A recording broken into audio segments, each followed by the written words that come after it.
বুঝতেছিস কেন? আমার যদি ফাঁসির কাঠ গড়া দাঁড় করে বলে সবচেয়ে মধুর সম্পর্ক কি জানো? বন্ধু না, গার্লফ্রেন্ড।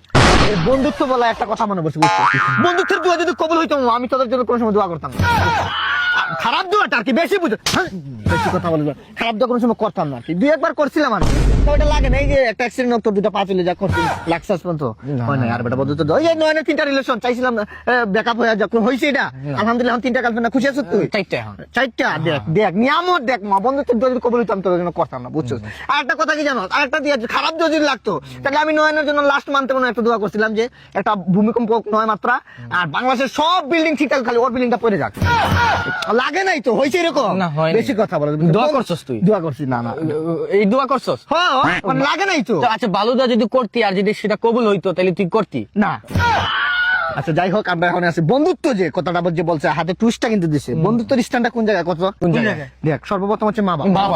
মা বাবা তারপরে জায়গা তোর মাস্টার, মাস্টারের যে মাস্টার শিক্ষকের স্থান তো 3 নম্বরে হইলে তোমার উস্তাদ, উস্তাদের ধরতে হইব। 4 নম্বরে হইলো প্রতিবেশী, কারণ সমাজ নিয়ে তো চলাফেরা। 5 নম্বরে হইলে তোর এলাকার বড় ভাই, কারণ বিপদে একটা পড়বি তুই, বুঝছ না? বিপদে তো আগে আসতে হইব না। 6 নম্বরে যে হইলে কি এলাকার ছোট ভাই, কারণ মায়াটা আর যে কোনো সময় কথা এটা নিয়ে পানি নিয়ে আনতে হইব তোরে ভাই। 7 নম্বর যে এলাকার যে কুত্তা কুত্তা কুত্তা। আচ্ছা যা বাদ দে, বন্ধুত্ব স্থানটা বাদ দে, আর বাদ দে কুত্তার নিচে নিয়ে বন্ধুত্ব নিয়ে তোরা যেহেতু জিপ পাবে নিতেছে, তোরা একটা কথা বলি, বন্ধুত্বের প্রমাণ যদি দিতে হয় না, তোরা একটা খালি বেজালে পড়িস আর একটা মারামারি লেগে খালি আমার কল দিস।